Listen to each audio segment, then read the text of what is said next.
હવે white towel white towel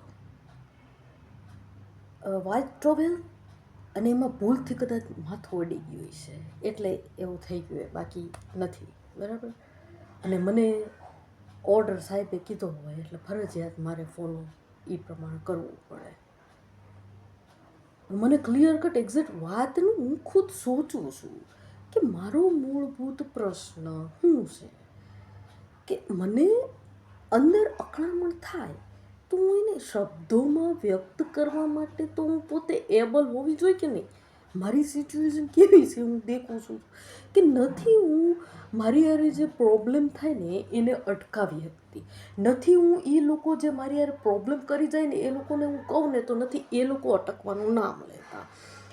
અને જે ઇન્સાન થ્રુ એને પપ્પા થ્રુ કે હું એવું વિચારું છું કે પપ્પા થ્રુ દરેક ઇન્સાનોને ઓર્ડર અપાય છે અને પપ્પાના ઇન્સાનો આવી અને અહીંયા મારી ઉપર બધું મતરી જતા હોય છે મારી, બરાબર. અને હું ગમે એટલું પછી એ લોકો પાસે આદા બરસે કરું, અલ્લાહ કે નામ પે દે અલ્લાહ કે નામ પે તમારા બધા પાસે સારું રહું છું, તમારા ઈસાનું કામ કર. બધાની મદદો કરી હોય, એ બધા યાર હારા આપણે રહ્યા હોય, અલ્લાહ કે નામ પે એ લોકોની એટલી બધી મદદો આપણે કરી દીધી હોય, પણ તો બી એ લોકો કોન્સ્ટન્ટ પપ્પાનો ઓર્ડર માની અને આપણી માયરા જ કરે. ને બીજી સાઈડથી પપ્પા આપણને એમ કહેતા હોય, શું ખબર છે કે છે ને હે ભાઈ ફલાણા ભાઈને કિરીટભાઈને બાકી કોઈ વાતમાં ના નહીં, કિરીટભાઈને ના નહીં, કિરીટભાઈની કોઈ વાતમાં ના નહીં, ફલાણો ઇન્સાન આવ્યો એની કોઈ વાતમાં ના નહીં, બરાબર.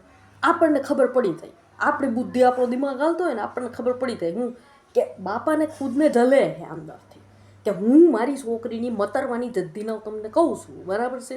મારી છોકરી તમને મદદ બી કરે છે, તમારા હિસ્સાનું કામ કરે છે. તું કામવાળો છો તો કામવાળા હિસ્સાની તારી છે ને અહીંયા કપડાં ધોઈ દે છે, તારી વાસણ હતું તો એ તારું કામ તમામ કરી દીધું, તારું બધું પોણા ભાગનું તારું અડધું કામ ઉતારી દીધું અને તું આરામથી છે ને આમ ખાલી ઓલો કોલિનનો ફુવારો લઈને કાચ સાફ કરો છો.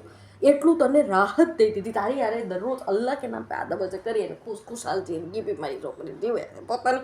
નહીંતર એ મારી છોકરીનું સબાના મેતરનો સ્વભાવ છે કે દુનિયામાં જિંદગીમાં એ કોઈ દી એમ નહીં, એને જેને કોઈ દી કોઈ ફ્રેન્ડ સર્કલ કોઈ છોકરીઓને બોલાવી ન હોય બે એ એના કામવાળા પાસે અલ્લાહ કે નામ કે હે કિરીટભાઈ એમ કરીને આદાબરજે કરવા જાય.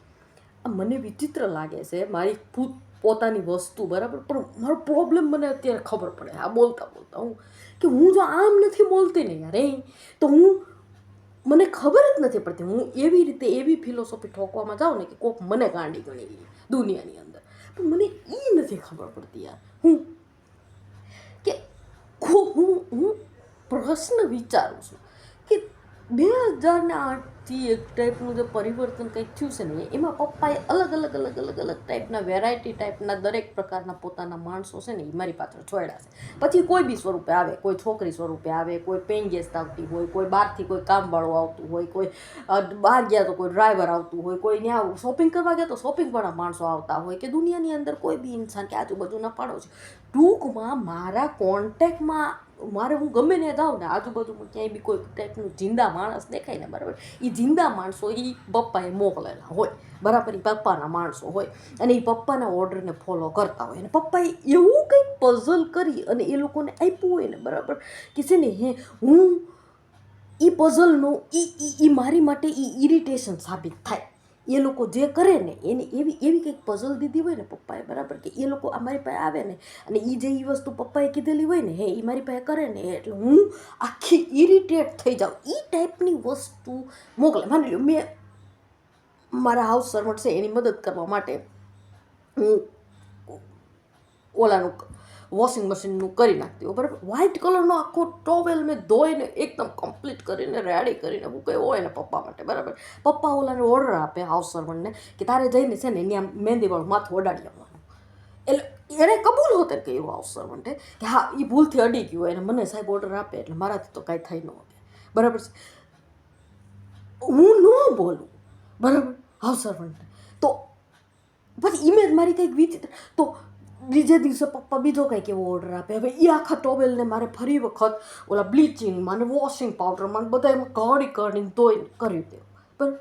તો હાઉસ સર્વન્ટને બી એમ ન થાય કે આ છોકરી બિચારી, અને એ ક્યારે હાજા હોઈએ તો પ્રશ્ન અલગ છે, બરાબર. માંદી પોઝિશનમાં 2 પગમાં હાડકા બધેલી સિચ્યુએશન, આવડા હોજા લઈ અને તો બી આપણે મદદ કરતા હોય ઇન્સાનોની, બરાબર છે. અને એ પાછું એ કપડાં ધોવાનું ને વસ્તુઓ ને એ બધું કોણે કરાવ્યું હોય?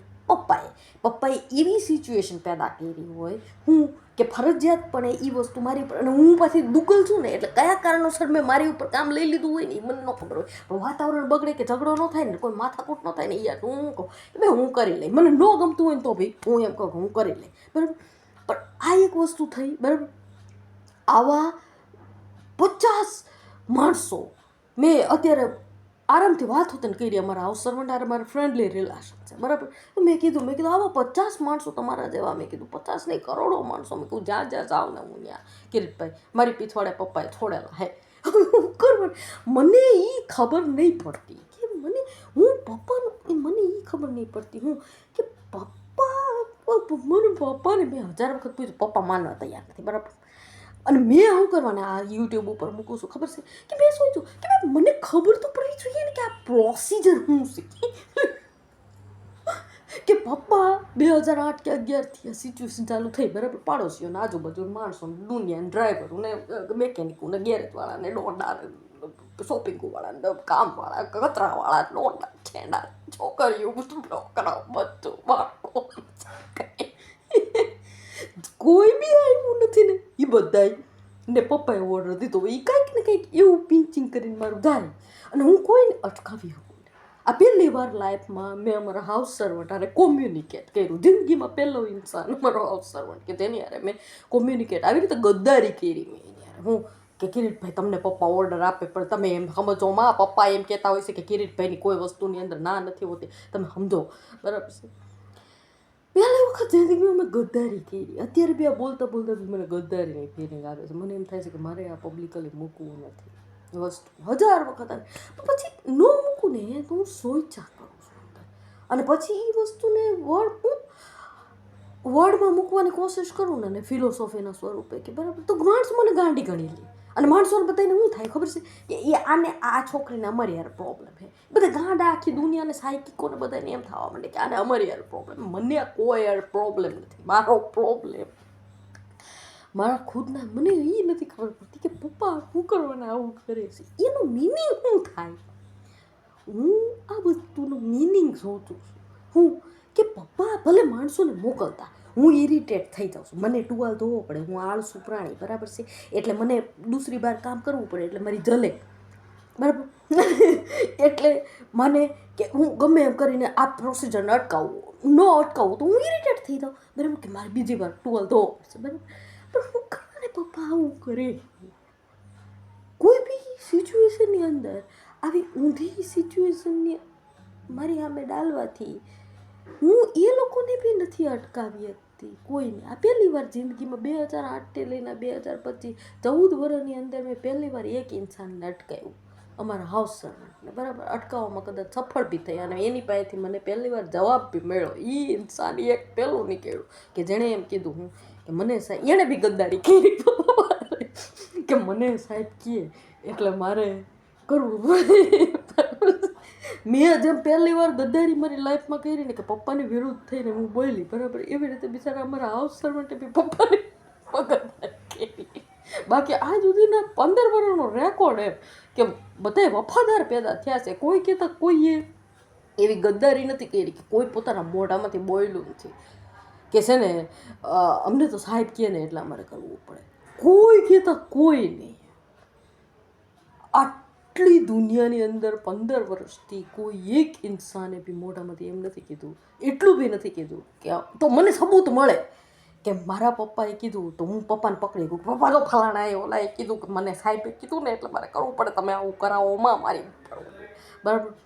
તો કોઈ કહેતા કોઈ એવું બોલ્યું નથી. આ પહેલું ઇન્સાન એવું નીકળ્યું મારો અવસર કે જેણે મને એમ કીધું કે છે ને મને સાહેબે કીધું એટલે મારે કરવું. તો હું સોચું શું કરવાના એ પ્રોસિજરથી હું એવું સોચતો હતો કે હું એ પ્રોસિજરથી હું મજબૂત ને હું સ્ટ્રોંગ બનું છું. મને સ્ટ્રોંગ બનાવવા માટે આ પ્રોસિજર પપ્પાએ સ્ટાર્ટ કરી છે. એવું 2008થી હું સમજું છું, 2025 તો જ તમે ગદારી નથી કરી. ઘરના વિરુદ્ધ ગયું ન હોય ઇન્સાન, પોતાના ફેમિલી વિરુદ્ધ, પોતાના પપ્પા વિરુદ્ધ, પોતાના બરાબર હું કામ એને 15 વર્ષથી 25 વર્ષથી ટકી ગયું હોય મારા બરાબર એ એક જ કારણે. કેમ કે એને એમ હોય હું કે મારા ફેવરમાં આ વસ્તુ થઈ રહી છે, મને સ્ટ્રોંગ બનાવવા માટે તો જ તો ગદ્દારી ન કરી હોય. હું જિંદગીમાં સોચો તમે, એટલે હું પણ હું કઈ રીતે સ્ટ્રોંગ ને મારે આવું સ્ટ્રોંગ નથી બનવું. જ્યારથી પ્રોસિજર સ્ટાર્ટ થઈને ત્યારથી હું પપ્પાને કહી રહેલું હોય કે મારે 2008થી હું 2 હાથ જોડીને પપ્પાને કીધું છે 1000 વખત કે મારે આવું સ્ટ્રોંગ નથી બનવું. તમારા માણસોને મારી પીછવાડે આવી રીતે છોડવાનું બંધ કરો. મને કાંઈ આવડતું નથી, મને શબ્દો બી આવડતા નથી. મારી હાલત તમે જુઓ, મારા જેવા ઇન્સાન પાછળ તમે નવા ક્રિએટિવ આઈડિયા કરી અને તમારા માણસોને છોડો છો. એવા મારા જેવા ઇન્સાન પાછળ મહેનત કરીને હું મળી શકે છે દુનિયાની અંદર. મેં પપ્પાને કીધું, મેં કહું પપ્પા તમે 1000 મહેનત કરશો ને હે તો બી મારી માથે મારા ઉપર છે ને હે પથ્થર ઉપર પાણીને ભેંસ આગળ પાગ વચ્ચે મને કોઈ વસ્તુ સમજાતી જ નથી અને મને કોઈ વસ્તુના જવાબ બી આવડતા નથી. મને શબ્દોનો પેલો તો છે આટલું મારે ખાલી એક કન્ફર્મ ક્લિયર બોલવું હતું કે ભાઈ મારે આ બરાબર. એની અંદર મેં 11 મિનિટ કરી દીધા. મારી હાલત દેખો તમે, હું આ ટાઈપનું ઇન્સાન છું. હવે હું શું કરું? અને એ બી હજી હું કન્ફ્યુઝન મારું બોલીને હું તો હું આ વસ્તુને યુટ્યુબ ઉપર મૂકું કે ન મૂકું. પણ જિંદગીની અંદર આજે હું મારી ઇજ્જતની નીલામી કરું. માં થતું હોય ને ઇજ્જત મારી જાતી હોય ને તો થાય બે. હું ગદ્દાર બી સાબિત થતી હોય તો થાવ, હું નમક હરામ બી સાબિત થતું હોય તો થાવ કે પપ્પાનું નમક ખાય અને પપ્પાને જ્યારે નમક હરામ ખાય છે. તો મેં પપ્પાની અને પ્રોબ્લેમ શું છે ખબર છે? પપ્પા હે ને હે ચેસના માસ્ટર છે. મેં કીધું ને દુનિયાના સૌથી ડેન્જરસ, હું પપ્પાને કહું છું કે દુનિયાના સૌથી ડેન્જરસમાં ડેન્જરસ ઇન્સાન પપ્પા. અને દુનિયાના સૌથી ડેન્જરમાં ડેન્જર ઇન્સાન ભેગું દુનિયાનું સૌથી ગેંગામાં ગેંગું ઇન્સાન એ હું. બરાબર. હું સોચતો મેં કહ્યું પપ્પા કીધું તું પપ્પા તમને કેવું લાગતું હોય છે કે જ્યારે હું તમારી પાસે મેં કીધું આમ વાત કરતું હોય કે હા તો મેં કીધું તમે પપ્પા ડેન્જરમાં ડેન્જર ઇન્સાન દુનિયાના હે અને હું દુનિયાનું ગેંગામાં ગેંગું ઇન્સાન. તો મેં કીધું અડધા ટાઈમ તો મેં કીધું હું એવા પ્રદર્શન કરી અને એવા લોડ હું દેતો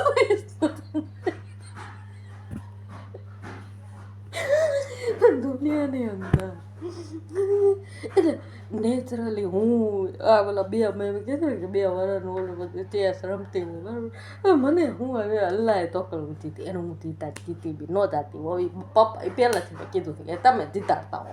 કાંઈ બારી કોઈ યાદતી હું દુનિયાનું સૌથી ગેંગું ઇન્સાન મારી કોઈ યાદતી છે કે હું કંઈ જીતી શકતું હોય. પપ્પાને શું કહે તમે પપ્પાને ડાયરેક્ટ તો કહું તો કોઈ આ 1000 વખત ડાયરેક્ટ કહી જોઈશું બરાબર છે. 15 વર્ષથી હું ડાયરેક્ટ કહું છું, ડાયરેક્ટ મારી વાત કોઈ માનતું નથી બરાબર છે. એમ જ કહે છે કે અમે કંઈ કર્યું નથી, એવું કંઈ હોય નહીં બેટા, એવું કંઈ સોચવાનું નહીં બેટા બરાબર. એ તારા બધું માઇન્ડનું ફિક્સેશન છે ને ઓલું છે ખયાલી પુલાવ છે. કોઈ મારી વાત માનતું નથી. અહીંયા હું આ વિડીયોની અંદર એમને ખયાલી પુલાવમાં હું ઇમેજિનેશનમાં હવા બોલું કે અલ્લાહ કે નામ પપ્પા તમે દેશના હું કાંઈ એની અંદરથી તમે આટલા ટાઈમથી 14 વર્ષથી 2008થી લઈને આ 2025 સુધી તમે મારી પાછળ મહેનત ઉપર મહેનત કરી પણ મને હરામ બરોબર હાલની તરીકે મારી હાલત દેખો કે મને એ વસ્તુઓ નહીં આ જે પ્રોબ્લેમો એના તમે માણસો છોડીને કરાવો છો એ પ્રોબ્લેમોની શબ્દોમાં વર્ણન કરવાનું બી મને નથી આવડતું. તો જે ઇન્સાન પ્રોબ્લેમનું શબ્દોમાં વર્ણન બી ન કરી શકતું હોય એ પ્રોબ્લેમનો જવાબ ગોતવો હોય તો એને ક્યાંથી આવડવાનો હતો એની અસ્તિત્વ એવો. અને એ 14 વર્ષથી પાછું એમને આજકાલનું નહીં તો એવા અને તો બી એને કાંઈ આવડતું નથી. આ ઇન્સાનને 14 વર્ષથી એકનો એક પ્રોબ્લેમ એને કાંઈ એને વર્ણન સુધી બી આ ઇન્સાન પહોંચે ગુણથી 14 વર્ષથી. તો સોચો કે એવા ઇન્સાનની પાછળ મહેનત કરીને શું ફાયદો? મને હું કરવાની એવું કરી અને હું મને ખબર નહોતી તમે મારી અંદરથી બધું બોલતા યાર કે નાના બાઓને ખાઈ દેવાનું ન હોય ને યારો કે મસ્તક ફેરો લાને છોડવું નમી ગયો ને ટૂથબ્રશના થૂખ્યા નીકળી ગયા ને દૂસરું શું હતું યાર એવા બધા મને કાંઈ ખબર પડતી ન હોય અડધી રાતે ત્યારે હું કીધું 15 મિનિટ તો તમે મારી હાલત દેખો દુનિયાની અંદર એ દુનિયા વાલો હું નમક હરામ હોઈ શકું છું પણ હું મારે કોઈ મારી ઉપર નમક હરામીનો સ્ટેગ મારે તો હું બહુ ડેન્જર નમક હલાલ આવી હું નમક હરામ શું પણ નમક હલાલ એની પહેલાં ખબર નહીં મારે શું કહેવું પણ દુનિયા વાલો સમજીને ખતરનાક મૂકી રહેલો